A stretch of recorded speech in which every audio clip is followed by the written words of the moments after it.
Madame, Monsieur, bonsoir. Je suis ravie de vous retrouver dans l'échiquier international en direct sur Al24 News.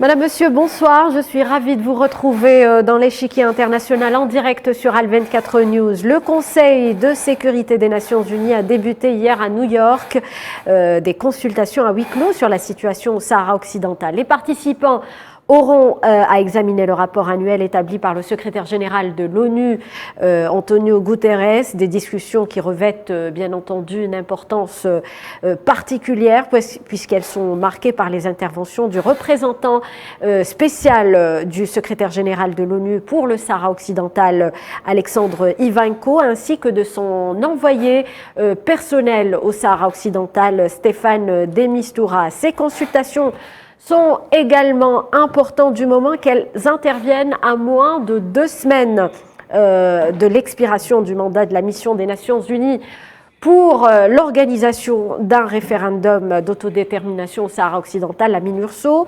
Nous allons, dans cette émission, aborder tous ces aspects, les enjeux de ces consultations au sein du Conseil de sécurité de l'ONU et l'état d'avancement du dossier du Sahara occidental dans la conjoncture trouble que traverse aujourd'hui le monde. Pour en débattre, j'ai le plaisir d'avoir ce soir avec moi donc Habibullah Kaouri, représentant de la race en Espagne. Vous intervenez avec nous depuis la ville de Valence. Bonsoir. Bonsoir. Et on tente de joindre Mohamed Sidati, ambassadeur de la race en France, et Mahrez El Ammari, militant des droits de l'homme et des peuples. Pour commencer, Monsieur Mahrez El Ammari est avec nous. Bonsoir, Monsieur El Ammari. Très bien, on va commencer avec Monsieur Habibullah Kaouri. Donc, je le disais, ces consultations au sein du Conseil de sécurité de l'ONU sur le Sahara occidental revêtent une importance majeure, Monsieur Habibullah Kaouri. Bien sûr, bien sûr. D'abord, je dois rectifier que je suis représentant pour Valence. Pour la ville de Valence. Voilà. Très bien. Donc, on va revenir un petit peu sur l'importance de ces consultations au sein du Conseil de sécurité.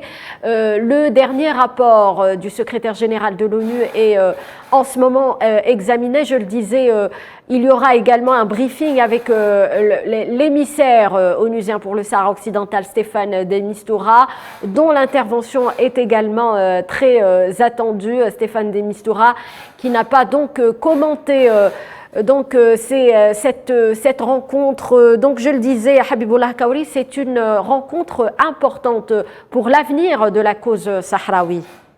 Bien sûr, bien sûr. C'était des consultations à huis clos et après, bien sûr, les interventions des personnalités que vous veniez de citer, le représentant personnel et le représentant spécial. Il est clair que le Conseil de sécurité doit assumer sa responsabilité, doit doit en finir avec la décolonisation de la dernière colonie en Afrique, qui est l'occidental. Ce conflit doit être terminé parce que le blocage durant 3 décennies est de trop. Surtout, le Maroc opte pour l'escalade, opte pour le blocage et pour la non-solution de ce conflit. En important dans la région, l'État sioniste, le Maroc, dévoile ses cartes et démontre qu'il veut la guerre généralisée dans cette région. Il veut la généralisation des conflits. Et c'est pour cela que le Conseil de sécurité doit être responsable et ne pas permettre l'instabilité de la région. L'instabilité ne favorise aucun. L'instabilité menace la paix mondiale dans cette partie du monde. Nous sommes au Sahara occidental avec le Sahel et avec le sud de l'Europe, nous représentons, et ce conflit représente un danger pour la paix et pour la stabilité internationale.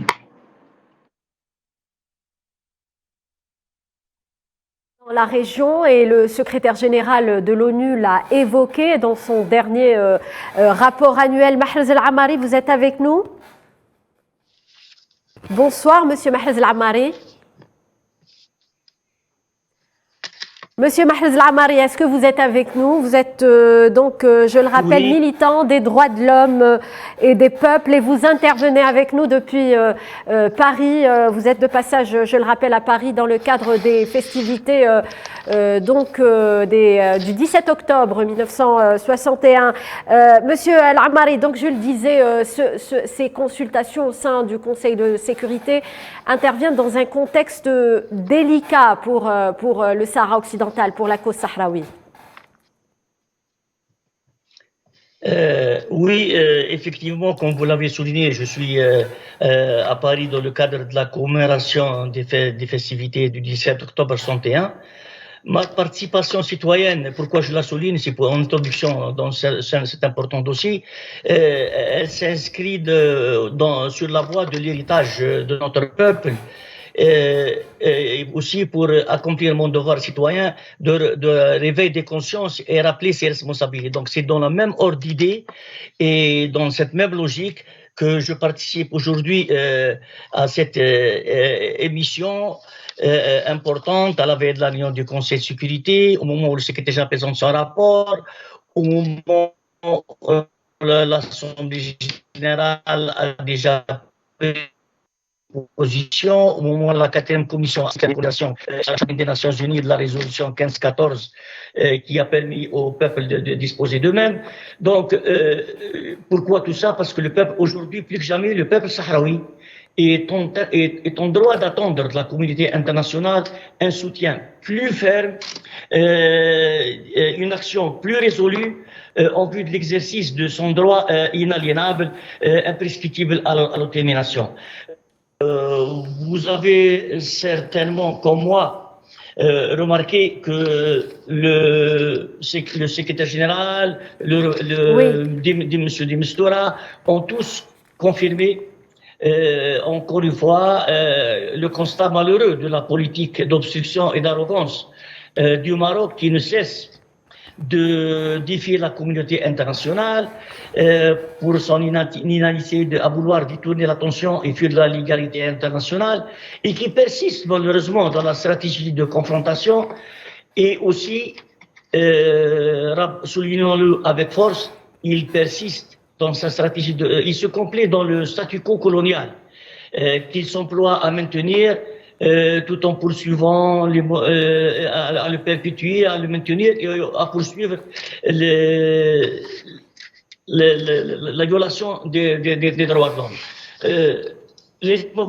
Encore un point important, c'est que le Maroc, le royaume du Maroc, prend malheureusement, le Conseil de sécurité, la communauté internationale doit avoir ça à l'esprit et dans l'évaluation et l'analyse et la prise. Monsieur Mahrez El Amari. Le royaume du Maroc, oui. Oui, monsieur Mahrez El Amari. Donc, je le disais, l'émissaire onusien pour le Sahara occidental, Stéphane de Mistura, doit intervenir au sein du Conseil, devant les membres du Conseil de sécurité de l'ONU. Son intervention est très attendue. Qu'est-ce qu'on peut attendre de l'émissaire onusien pour le Sahara occidental lorsqu'on sait que le Maroc l'empêche d'aller justement constater de visu ce qui se passe dans les territoires sahraouis occupés? Vous savez,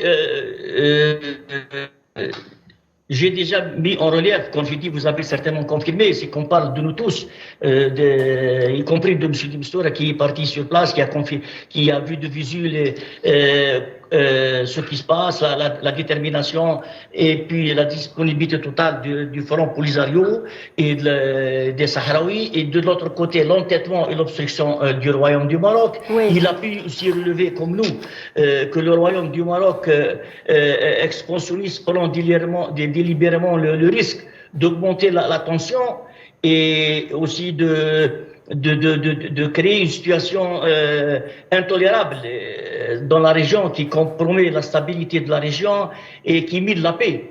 Donc, il doit attirer l'attention du Conseil de sécurité qui reste chargé du maintien de la paix et de la sécurité à travers le monde, de cette menace dangereuse, et aussi parce que le Maroc, malheureusement aujourd'hui, c'est clair, il fonde ouvertement sa démarche et stratégie sur des prémices erronées et s'engage dans une voie dangereuse. D'ailleurs, il est appuyé par, aujourd'hui encore, dans ses intentions obstructionnistes, qui sont de plus en plus mises à nu. Il est appuyé par l'axe Paris, l'axe Rabat-Tel Aviv, qui aussi menace la région et qui menace la paix et qui bloque la solution. Si vous voulez, je termine ou bien je reviendrai après sur un appel au Conseil de sécurité pour qu'il prenne ses responsabilités. Monsieur Habibullah Kaouri, donc, quelles sont vos attentes de l'intervention de Staffan de Mistura devant le Conseil de sécurité de l'ONU? Le peuple sahraoui n'attend que l'action. On n'a pas intérêt de prolonger les souffrances du peuple sahraoui et aussi continuer dans la non-crédibilité des Nations Unies par rapport à la solution de ce conflit. Nous, on veut l'action, on veut l'agenda pour réaliser, pour programmer, pour organiser le référendum d'autodétermination du peuple sahraoui. Cela nous amène à parler du rôle de la MINURSO, Mahrez El-Ammari, la MINURSO dont le mandat, je le disais, expire dans 2 semaines. Donc le Conseil de sécurité est appelé justement à proroger ce mandat. Est-ce que la MINURSO, donc on le sait, a une mission qui n'a pas été accomplie? Oui, avant de parler de ça, je voudrais encore souligner un point important en ce qui concerne M. de Mistura qui doit présenter dans les plus brefs délais son témoignage, son rapport, vous savez, M. de Mistura, avec un passé de diplomate reconnu, il peut être un moyen positif pour le règlement de ce conflit. Bien sûr, dans le respect total des droits inaliénables des peuples à disposer d'eux-mêmes. De toutes les manières, les souffrances du peuple sahraoui interpellent M. de Mistura, interpellent le Conseil de sécurité, interpellent la communauté internationale et interpellent tous les citoyens du monde épris de paix et de justice. Aujourd'hui, chaque année, les souffrances reviennent chaque année et on remet sur la table le prolongement du mandat de la MINURSO. La MINURSO, c'est quoi? C'est le maintien de la paix, mais aussi c'est le référendum. Organiser un référendum, comme son nom l'indique, le référendum d'autodétermination du peuple sahraoui, conformément aux résolutions pertinentes des Nations Unies qui ont consacré ce droit, et aussi parce que la solution consensuelle historique du règlement de tous les pays qui dit dans le même cas du Sahara oriental, tous les mouvements de libération, y compris de l'Algérie, sont passés par l'exercice des peuples qui ont été colonisés, par l'exercice de leur droit à l'autodétermination à travers un référendum libre, régulier et sans contrainte. Donc, aujourd'hui, on ne doit pas rester simplement dans le constat et reprendre à chaque fois la même phraseologie. On doit être ferme. Les Nations Unies doivent être fermes. Est-ce que proroger le mandat de la MINURSO est une solution comme à chaque fois, Monsieur Mahrez El-Ammari? Qu'en pensez-vous? Si ça aurait été une solution, ça fait plus de 40 ans ou plus que ça dure. On prolonge à chaque fois 6 mois, 7 mois, une année, etc. Et là, comme je vous dis, ça joue en faveur c'est le statu quo, ça joue en faveur du Maroc, qui se complaît dans le statu quo, qui s'emploie à le perpétuer, qui est soutenu par certaines forces, malheureusement, y compris au Conseil de sécurité. Je reviendrai à la fin. Je préfère laisser mon appel à certains membres du Conseil de sécurité qui encouragent l'entêtement et l'obstruction du Maroc et qui encouragent la non-application du droit international. Aujourd'hui, il faut être ferme. L'ONU, il y va de la crédibilité de l'ONU. Elle ne doit pas nourrir l'impunité. Elle ne doit pas être contre le droit. Elle ne doit pas être contre les résolutions qu'elle-même a votées. Elle ne doit pas être contre la charte donc, elle doit écouter l'Assemblée générale, la 77e session qui vient de se tenir et qui confirme que le peuple sahraoui a le droit d'exercer son droit imprescriptible de la détermination et que il y a le soutien de la question sahraoui en tant que question de décolonisation. Ils doivent écouter la 4e commission des Nations Unies, qui traite des questions politiques, qui traite des cas de colonisation et la question du Sahara occidental. Non seulement elle est le dernier cas de décolonisation en Afrique, mais elle est inscrite en tant que telle aux Nations Unies. Donc, sa solution, la souveraineté, c'est au peuple sahraoui. Le constat des violations des droits de l'homme aussi, Monsieur Mahrez El-Ammari. Mais aussi, constatons malheureusement les violations systématiques des droits de l'homme dans les territoires occupés. Et ces constats-là et ces violations-là ont été vérifiés, établis par la Commission, par l'Amnesty International, par Human Rights, par le rapporteur des Nations Unies des droits de l'homme, par les organisations internationales, par la Fondation Kennedy, par l'Union européenne, par l'Union africaine, par la Commission africaine des droits de l'homme et des peuples. Donc, c'est tous les fondements juridiques, tous les témoignages sont là, sont vivants. Le dernier cas qu'on vient de, il y a quelques semaines, quelques mois, le sultan Akhaya, qui a été persécuté, qui a été touché dans son amour propre, dans les droits élémentaires d'un citoyen qui réclame à vivre dans la paix, dans la stabilité, et qui pacifiquement demande ses droits légitimes reconnus par la légalité internationale. Oui. Habibullah Kaouri, le silence complaisant de l'ONU, il compromet la crédibilité de l'ONU et il encourage l'impunité et l'injustice. Habibullah Kaouri, votre point de vue sur le rôle que devrait avoir la mission, la MINURSO actuellement? La MINURSO est là pour l'organisation d'un référendum d'autodétermination du peuple sahraoui, au Sahara occidental. Sa mission n'est pas le rôle de gardien pour empêcher la continuité de la lutte du peuple sahraoui. Le Maroc en profite parce qu'il y a des complicités au niveau des conseils de sécurité qui garantissent une impunité pour le Maroc. La MINURSO doit d'abord compléter sa composition parce qu'il y a la partie politique et administrative de la MINURSO qui est gérée par le Maroc. Et la MINURSO, c'est la seule mission des Nations Unies qui n'a pas comme mandat la vigilance des violations des droits de l'homme. C'est insupportable, c'est scandaleux. Oui.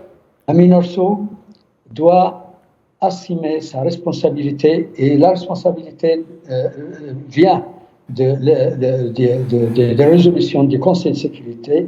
Il faut en finir avec ce cas de décolonisation en obligeant le Maroc par les voies pacifiques ou par l'article 7 de la Charte des Nations Unies pour respecter la légalité internationale. Alors pour comprendre les enjeux de ces discussions au sein du Conseil de sécurité, nous avons avec nous Mohamed Sidati, ambassadeur de la race à Paris en France. Bonsoir Monsieur Sidati. Bonsoir Madame. Alors pour en savoir plus sur l'importance de ces discussions pour la cause sahraoui. Monsieur Sidati, d'abord sur l'intervention ou sur l'importance de l'intervention de Stéphane de Mistura lors de cette réunion du Conseil de sécurité sur le Sahara occidental. Alors, il faut dire que depuis septembre, le dossier du Sahara occidental est sur l'agenda des Nations Unies. Et déjà, les Nations Unies viennent par la voie de la 4e commission de décolonisation de l'Assemblée générale des Nations Unies d'adopter une résolution dans laquelle elle consacre encore une fois le droit inaliénable à l'autodétermination du peuple sahraoui. Puis est venu le rapport du secrétaire général qui, quelque part, je le trouve biaisé. Et bien sûr, nous avons envoyé nos observations. Oui. Le président Brahim Ghali a envoyé des observations très pertinentes concernant ce rapport. Et puis, comme vous êtes référé, je vous le dis aussi, c'est vrai, le Conseil de sécurité va débattre et surtout de la présence, de la prolongation de ce qui a été appelé, ce qu'on appelle la mission des Nations Unies, la MINUSO au Sahara occidental. Or, le problème se pose de la façon suivante. Il se trouve que le Maroc est comptable des violations des droits de l'homme, est coupable des manœuvres, des obstacles qui empêchent la tenue de ce référendum tant souhaité par la communauté internationale et voulu par le peuple sahraoui. On le sait très bien. Mais il se trouve aussi que les Nations Unies ont des responsabilités immenses. Ils sont aussi comptables de ces retards qu'a connu le processus des Nations Unies. Et on se pose la question, pourquoi les Nations Unies n'arrivent-ils pas à faire preuve de fermeté pour appliquer leurs propres résolutions, d'autant plus que le conflit du Sahara occidental, comme on vient de le souligner, est un problème colonial qui relève éminemment de la responsabilité des Nations Unies. Donc, il me paraît que c'est très opportun et c'est très important que le représentant personnel du secrétaire général puisse prendre la parole devant le Conseil de sécurité. Seulement, il faut dire les choses. Il me semble qu'il est temps d'appeler les choses par leur nom et appeler un chat, en ce sens que monsieur le représentant spécial a été empêché de se rendre dans les territoires occupés du Sahara occidental. Il a affronté les entraves et les obstacles déclarés du Maroc qu'il puisse se rendre au Sahara occidental ou qu'il puisse rencontrer les représentants de la société civile ou les victimes des disparitions. Donc on a l'impression de revenir toujours à la case départ avec cette entrave, Monsieur Sidati. Il me semble que justement le fait que M. de Mistura aille, il serait très important que l'on fasse preuve de clarté sur ce sujet. Qui empêche quoi? Qui est en train de monter les obstacles les uns contre derrière les autres, si ce n'est pas le Maroc. Mais il est plus important encore que les Nations Unies le disent, que les Nations Unies enfin sortent de cette situation qui va à la limite de la complaisance vis-à-vis du Maroc. Mahrez El-Ammari, je vais donner la parole à mes autres invités. Mahrez El-Ammari, sur ce point, sur la responsabilité qui incombe à la communauté internationale plus que jamais actuellement. Oui, effectivement, laissez-moi vous souligner que les Nations Unies ont une responsabilité politique légale à assumer à l'égard des populations des territoires non autonomes, comme c'est le cas du Sahara occidental, et que l'ONU et son secrétaire général doivent relever les défis et faire prévaloir la légalité internationale. En ne pas compromettant et ne pas altérer leur image et leur prestige, le Conseil de sécurité doit agir avec fermeté. Le Conseil de sécurité doit agir énergiquement, en toute responsabilité, pour qu'il oblige le Maroc à stopper sa politique d'arrogance, qui vérifie, et pour que qu'il cesse à défier la communauté internationale. Pour cela, les membres du Conseil de sécurité, particulièrement les membres du Conseil de sécurité permanent, doivent ne pas jouer le double jeu. Ils ne doivent pas être dans la réunion et dans les textes ils vont se rallier au consensus qui donne la souveraineté au peuple sahraoui et qui laisse entrevoir le droit du peuple à la sahraoui-détermination, et que de l'autre côté, ils encouragent l'entêtement et la fuite en avant du royaume du Maroc. Oui. Je parle particulièrement de la France qui nous a habitués à chaque fois de menacer son droit de veto. C'est pour ça d'ailleurs, puisque je me retrouve en France dans le cadre de l'histoire de mon pays, la commémoration du 7 octobre, des chouhadas, des martyrs qui ont donné pour l'indépendance, pour le droit du peuple à disposer d'eux-mêmes, pour la résolution 1514 des Nations Unies qui a consacré le droit du peuple à disposer d'eux-mêmes. Je lance un appel à partir de Paris. J'ai saisi votre émission, c'est une belle tribune. Je lance un appel à la France où je me trouve, je l'interpelle. Allez-y, brièvement, on arrive pratiquement à la fin de l'émission. Allez-y, monsieur Mahed Lamari, en 10 secondes. Elle qui se réclame des droits de l'homme, un pays des droits de l'homme, donc elle doit soutenir les droits de l'homme, elle doit soutenir les droits des peuples à disposer d'eux-mêmes, et elle doit clairement, ouvertement démontrer qu'elle n'a plus la pensée coloniale et qu'elle n'encourage plus la pratique coloniale en Afrique. Merci à tous mes invités pour leur contribution dans cette émission. Vaincra en Afrique. Merci. Et en occidental. Merci beaucoup. Merci à mes invités de nous avoir éclairés sur ce sujet. Merci à vous, chers téléspectateurs, de nous avoir suivis. Restez sur Al 24 News. Très bonne soirée.